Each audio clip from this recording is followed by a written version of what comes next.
And the National Security Council says it is considering a nationwide ban on motorcycles and mining activities in the country as part of its strategy to curb terrorist activities, checkmate loopholes, and cut off their sources of funding. This was the outcome of a meeting presided over by President Muhammadu Buhari at the State House in Abuja. Addressing State House correspondents after the meeting, the Attorney General of the Federation and Minister of Justice Abubakar Malami said investigations are still ongoing to establish the correlation between mining and motorcycles, which provide funding for the supply of arms to the terrorists. Malami, who noted that terrorists had moved from the conventional ways of funding the activities to mining and ransom taking, disclosed the government was not unaware of the economic consequences of the proposed resolutions. Very robust deliberations were carried out, issues raised, and resolutions developed.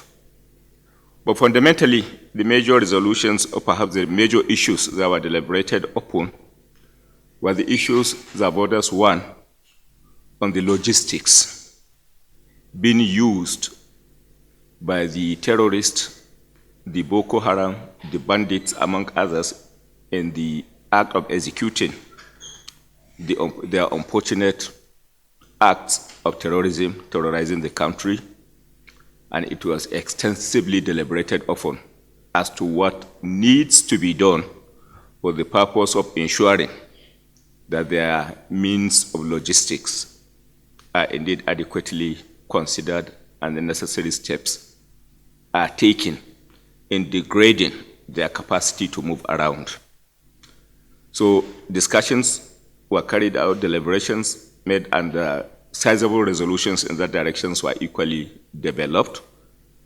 The government will look into that possibility with particular regard to restrictions on use and distribution of motorcycles, among others, which is the most conventional means, logistical means being deployed by terrorists. Any issue that at the end of the day will translate to threat on the national security, corporate existence of a country requires for certain sacrifices. So regardless of the means that is being considered for perhaps a possible banning, provided what matters is a sacrifice that will see us through addressing the challenges associated with the security challenges, I think no sacrifice is too big as far as that issue is concerned.